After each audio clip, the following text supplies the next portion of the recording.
G'day battlers, and today we're doing some more Forest Cup battles. This time we're kind of we're doing a whole lot of battles with Kingdra. So if you haven't seen Hero Ranger's Battle Heroes deep dive on Kingdra, I highly recommend that you watch that video before this one. Like seriously, go check out that video first. It'll be linked up there, it'll be linked in the description, because he goes into basically Kingdra's role in the Forest Cup. So it's kind of like a general jack of all trades, does a whole lot of damage to things all over the board, but it doesn't lock down a lot of wins. A lot of its wins are dependent on getting the Octazooka debuff, but at the same time it's really hard to counter Kingdra. So you need like Ferrothorn, Azumarill, and that's kind of like it as far as hard countering Kingdra in the main meta is.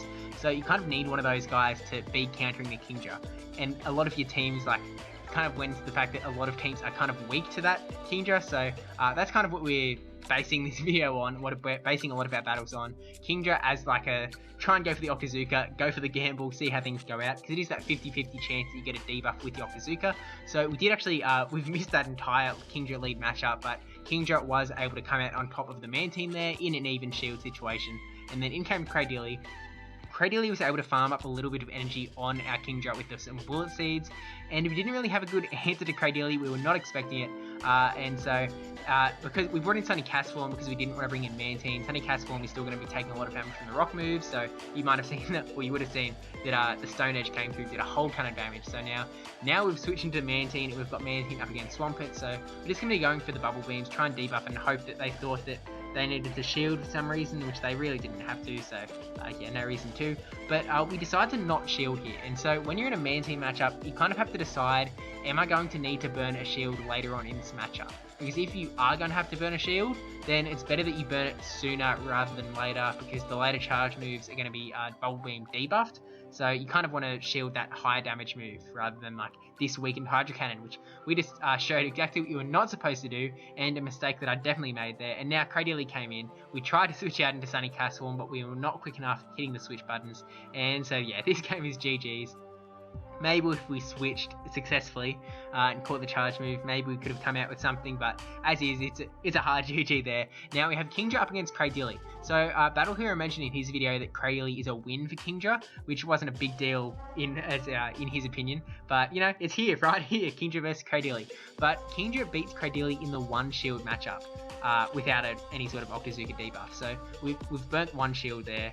And then they burn the first shield on the Octazooka there, no debuff, so we're going to keep Dragon Breathing along, getting another charge move off here, and we know that we've got in our head, we can win in the one shield matchup, so we let the Grass Knot come through, we know that Kingdra can tank it, and then just keep Dragon Breathing away, and now we need to land this Octazooka onto the Cradilly. I think we actually might need to land the Outrage maybe instead, but we go for the Octazooka, and they actually shield anyway, so Cradilly is going to be able to take us out there at the cost of 2 shields, and now it's got a lot of energy, so we're going to have to burn this shield anyway, but at least we got we didn't really get switch advantage if we had to take out the Cradilly, so that was kind of bad for us in the end, but and we end up shielding a Grass Knot, which is extra bad. We end up going straight for the Weather Ball. We don't want to mess around because we know that Cradilly also has Bullet Seed. Both these guys have got Bullet Seeds flying at each other, so we just wanted to get rid of it as soon as possible, take out the Cradilly, and in comes Mantine. So we are not in a great spot with Cherrim up against Mantine, so we tried to switch into Azumarill there. We saw before that they were kind of going for the not Bubble Beam, so we're thinking they were going to go for an Aerial Ace, and we were able to catch that Aerial Ace onto the Azumarill.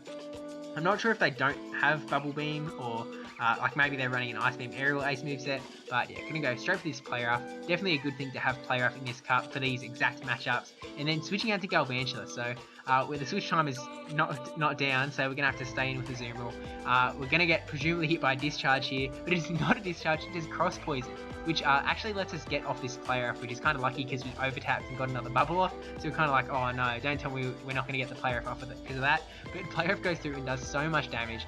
Now we switch into Cherrim and we click straight on the charge move, but unfortunately it just doesn't play out in our favour, and they end up getting the cross poison off before our Weather Ball goes through. So we get CMP tie, and at this point we're just like, seriously, we wasted all that energy for that. And then in comes the Mantine back again, and we're like, this is not looking good. We have a super weak Azumarill in the back. This Weather Ball isn't going to do much. Maybe if we get to another Weather Ball, but we can't even do that. And then Mantine's going to take Azumarill out. So This is actually going to put us 0 for 2 in our Kingdra lead game, so we'll see if we can play our way into a 2-1 up against Razor Ivy here. And Razor Ivy actually does have a YouTube channel. They haven't uploaded in a little while, but I will link it below. So, you know, if you want to subscribe, see when the next video does come out, if it comes out.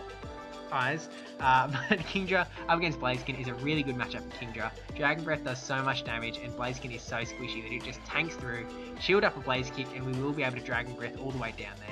And then I think we're going to go straight for the Outrage, hoping that it goes unshielded, because at this point we've just used straight Octazooka, so we're hoping that they think it's an Octazooka, let it go through, and the Outrage can do tons of damage, but they shield it up, and it's like, oh man, this sucks. For now, Galvantula going to be able to take us out with a fair bit of energy on their side now. We get the switch advantage, but obviously they do get the hard energy advantage. We bring in the Sunny Castform because that's obviously a good matchup up against that bug typing.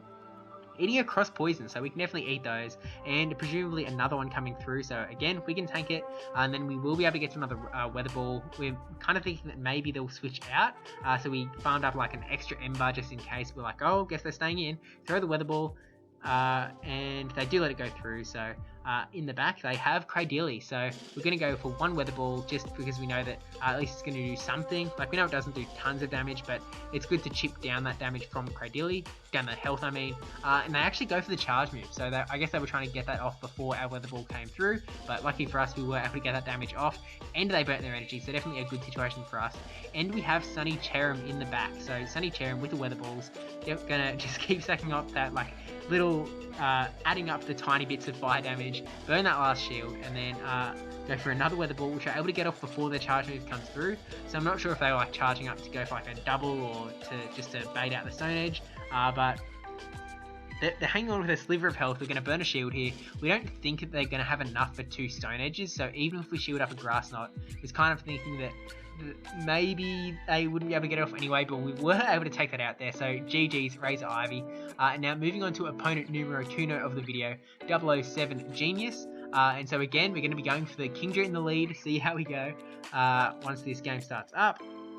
So yeah, Kingdra up against Scizor, which is kind of not the best matchup for Kingdra. We're going to be taking a fair bit of damage from the charge move, well, not like tons, but Scizor can get the charge moves off pretty quick, and it just adds up.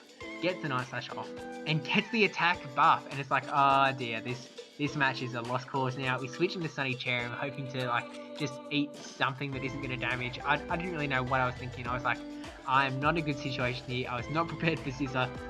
Me and 007 Genius didn't exchange teams, so it's kind of like, oh dear, this might be a problem. So Night Slash down our Cherrim. Hope to bring back in the Sunny Castform. We didn't want to switch into Sunny Castform before because we didn't want to get switch locked, and now we switch locked up against Crawdaunt. So yeah, look how that went, Steve. We're thinking that maybe if we shield up, we can get to a Solar Beam and at least burn a shield, eat a Bubble Beam, and we're not able to get to the Solar Beam, waste all that energy, waste the shield, let Crawdaunt get the extra energy off. So we're like, oh man, this is going so bad. Bring in Kingdra, throw the Octazooka, gets shield, no debuff, going terribly here. A little bit of lag, but I don't think it changed anything. Shield at this charge move, hoping that we can just Dragon Breath down a little more from the Crawdaunt. Maybe we can get an Octazooka off. Definitely lag going on. I think that might have been lag as to why we couldn't get. Oh, she set a shield anyway, so yeah, nothing changed. We hard lost that game. So going into game 2, we have Kingdra up against Scizor again. But this time we were a little bit more prepared this time. We brought Galvantula and Azumarill. We probably should have brought Sunny Castform still. I think I was expecting him to switch cut from Scizor in the lead. But yeah, actually he does switch out here into Manectric. So maybe that's because he didn't get the Night Slash buff like he did the first game. So he was like, alright, have a switch out here. We decided to go for the Octazooka debuff. And no debuff, but we were realizing that Dragon Breath is doing a lot of damage here, so we're like, oh, well, maybe we can stay in, Dragon Breath down. Shield at the Wild Charge, which, the update hasn't come through yet. I'm assuming that the update to Wild Charge is going to come through with the new season of Go Battle League, which is delayed a week. Because it was supposed to come out like May 1st, so I'm assuming that's what the deal is, because Manectric would have been debuffed there, but get another Octazooka off, and another failed debuff, so take out a lot of health on the Scizor with just Dragon Breaths. And we still have a shield, so we bring in Galvantula, thinking that we're not going to shield the first one. Yeah, just let it come through in case the buff gets through. no buff, so these Volt Switches are going to do a lot of damage. Shield up this to 1, and we should be able to Volt Switch down before another charge move comes through.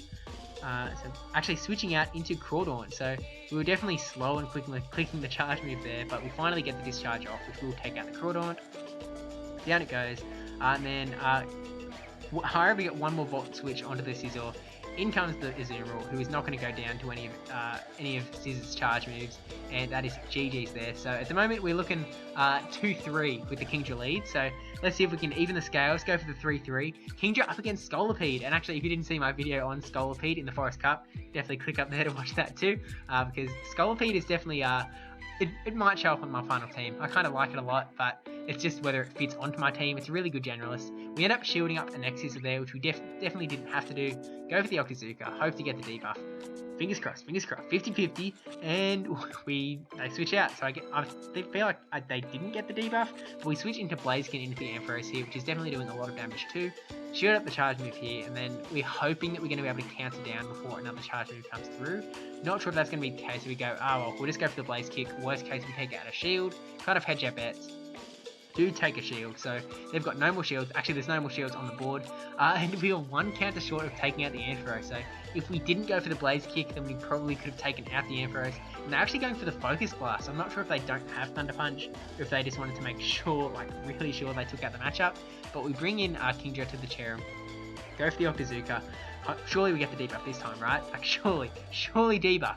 Debuff! Woohoo! And they've actually got Razor Leaf Cherrim, which I was running like yesterday, if not, I'm not sure if there's I feel like I only used Bullet Seed Cherrim in this video. I might have used a Razor Leaf in the last video, but yeah, Razor Leaf does mean they're going to get to less charge moves, and the fact that they got debuffed is definitely good for us. And then we're into the Scolipede, so we go straight for the Bubble Beam because we figure Sludge Bomb is probably coming, get the debuff there, and take it at the Scolipede. So that is GG. So we evened it. It was 3-3 in the end with our Kingdra lead. But yeah, thank you to Razor Ivy and to 007 Genius for the battles. Thank you for watching. Don't forget to like, comment, subscribe, especially the big old red subscribe button. And yeah, I will see you in the next video, which will probably be more Forest Cup battles, I imagine. I think. We'll probably just do, general, normal Forest Cup battles at that point, instead of doing the, looking to Scolipede, looking to Kingdra. But yeah, thank you to my patrons, Militon1458, brajSF, NotRandyN3wman, NotRandyN3wman and Yahwertle for supporting the channel, because I really do appreciate that. And yeah, I'll sign off for the second time now. See you in the next Forest Cup video.